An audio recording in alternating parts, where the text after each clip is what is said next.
day. June the 6th, 1900, will invade the continent of Europe.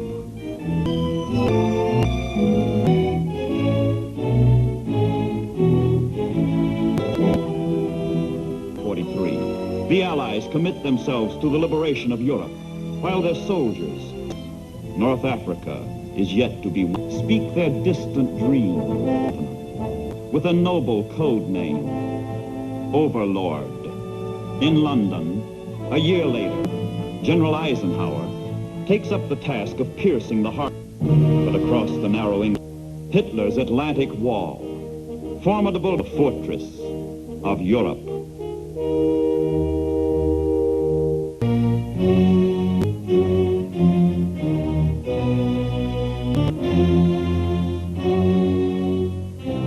Field Marshal Rommel, the Desert Fox, one-time hero of the Africa Corps, commands the coastal defense, sows death on the beaches. Begins long months besides Germany's war machines.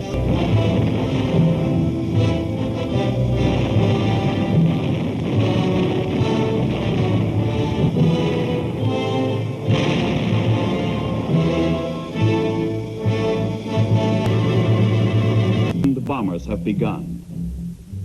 Each month, the United States pours 150,000 of her young men onto the British Isles. All England armament and supply.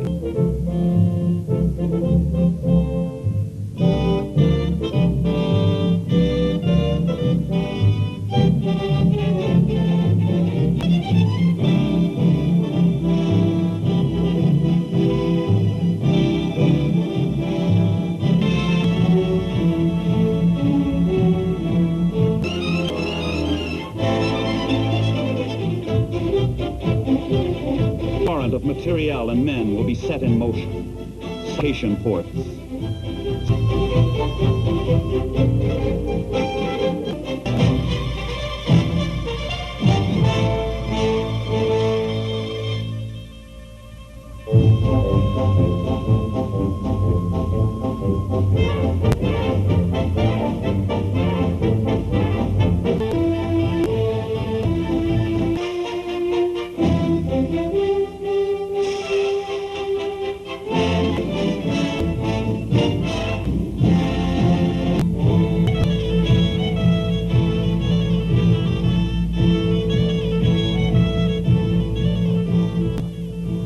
The date has been set.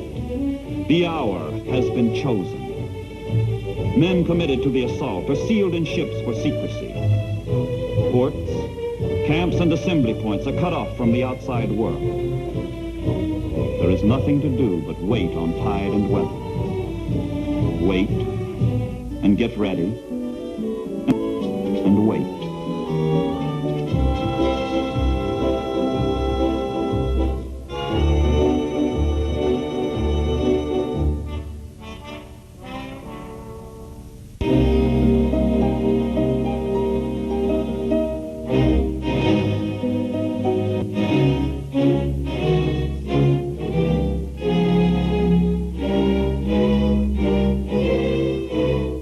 Gentlemen, the King.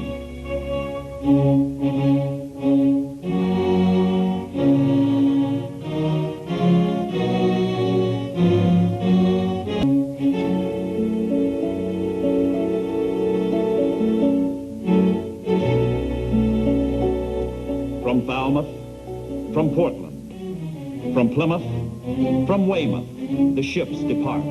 From different ports, the ships sail at varying intervals to arrive at the 5 landing beaches together. 5 beaches stretched 60 miles over the coast of France.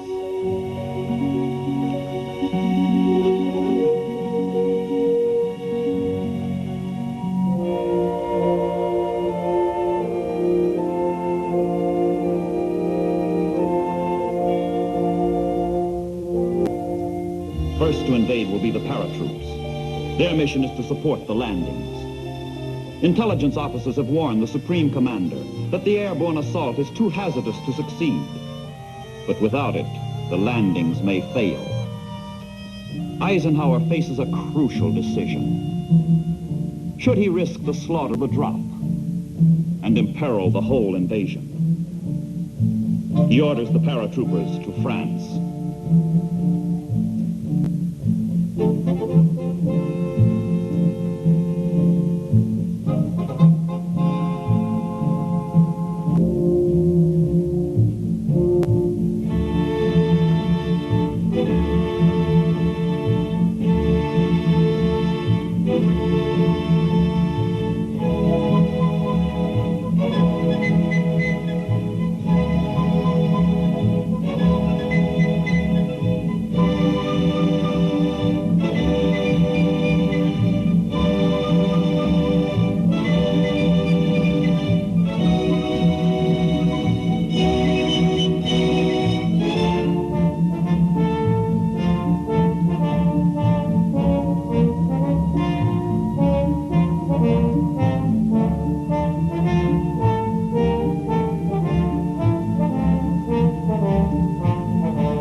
Gliders go in. France is below. There are crack-ups and casualties, but the paratroopers accomplish their mission.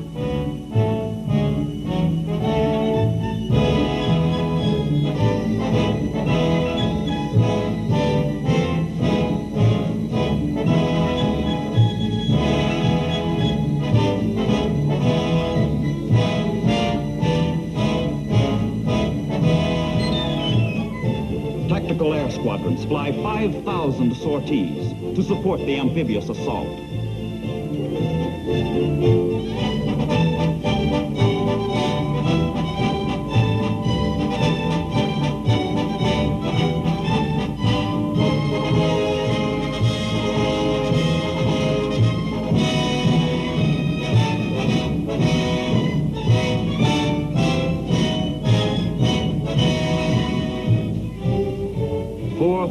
Ships will converge on France with the precision of a dress parade. The Luftwaffe has been broken. The U-boats driven from the channel. The vanguard of 35 divisions moves unmolested toward the beaches.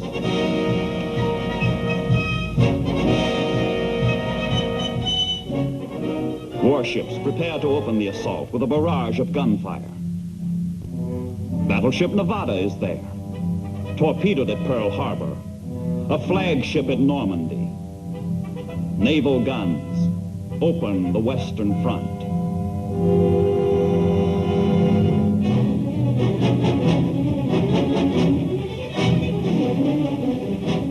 Inside Hitler's Atlantic Wall, the Nazis know what the world has mocked. The assault is on. Defeated in the north, defeated in the south, defeated in the east, the Germans have but one hope left. Destroy the invaders from the west.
1 million tons of concrete float across the channel.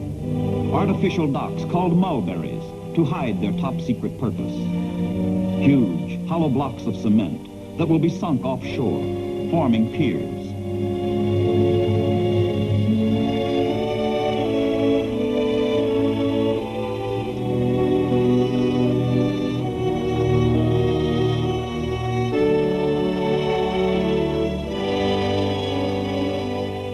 Few things are predictable in war. Sometimes casualties are lightest, where heaviest losses are expected. And often the worst fighting takes place, where none is anticipated. But whichever way the battle turns, each man must face his ordeal alone.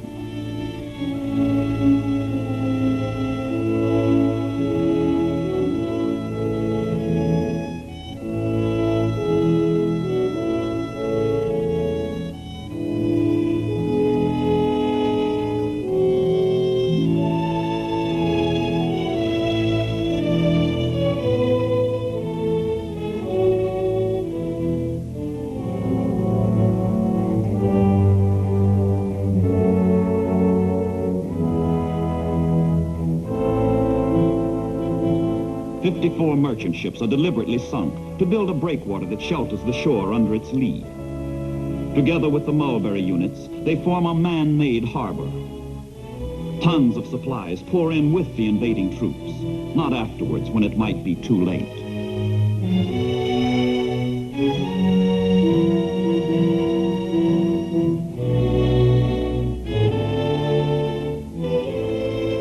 Human ingenuity rises to the challenge of invasion. But one factor, one all-important factor, remains beyond human control.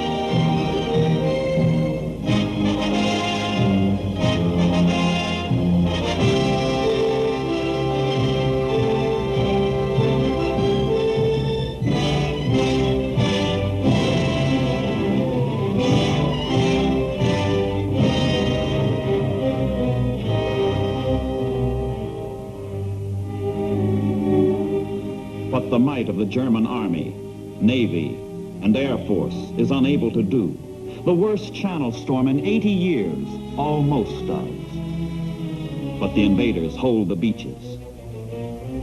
And in the ports of England, wave after wave is mounted to build and broaden the landings.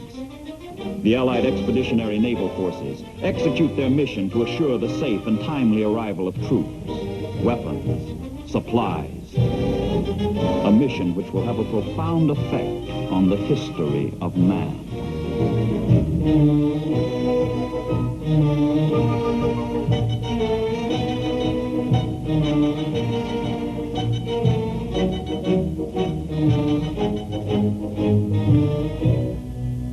This program will be interrupted from time to time to bring you the latest news bulletins as they are received in the newsroom. Keep tuned to your favorite NBC station to keep in step with all the latest developments on this Invasion Day.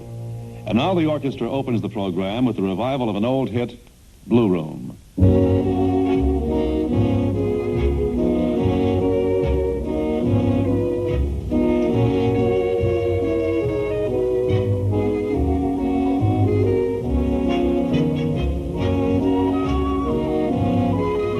Ladies and gentlemen, we interrupt this program to bring you a special broadcast. This is George Hicks speaking. I'm now speaking from the tower above the signal bridge of an American naval flagship. And we're lying some few miles off the coast of France, where the invasion of Europe has begun. It is now 20 minutes to 6.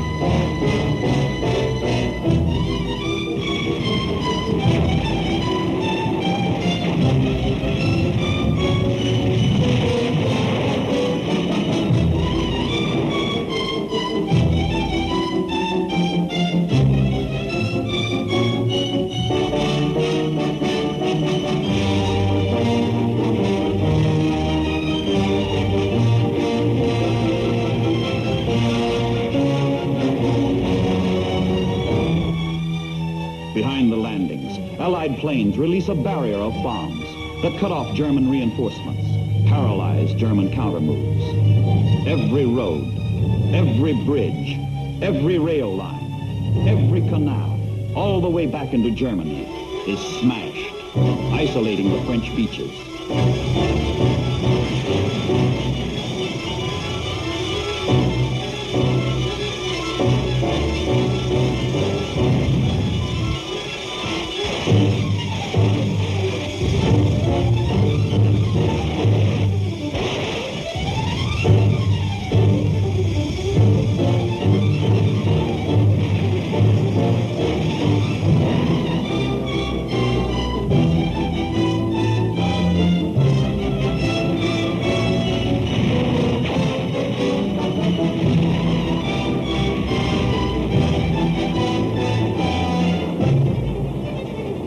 Every 75 yards, a landing craft heads for the shore and touches down. Resistance is furious from German suicide squads, but the Americans go in and hang on by their guts.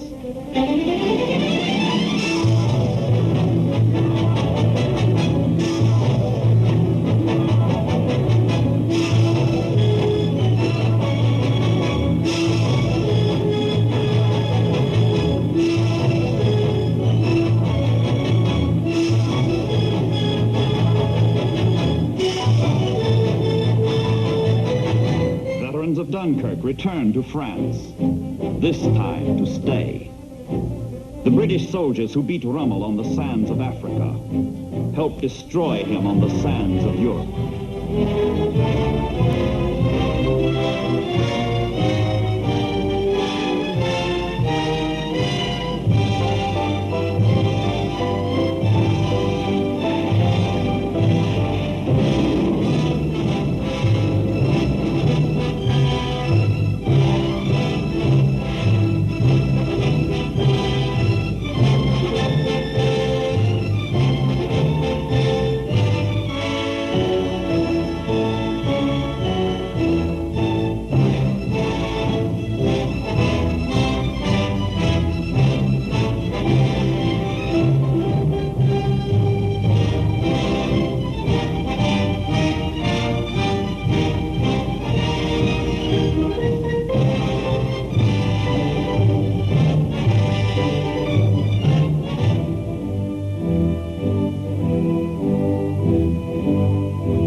The architects of invasion view their Wormsey, commander of Allied naval forces, commander of American naval forces, Admiral Stark, Lieutenant General Omar Bradley, commander of the 1st United States Army.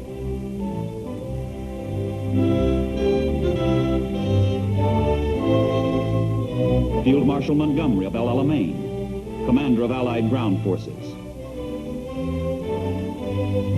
After invasion, the breakout, the swelling Allied armies stream inland, into Europe.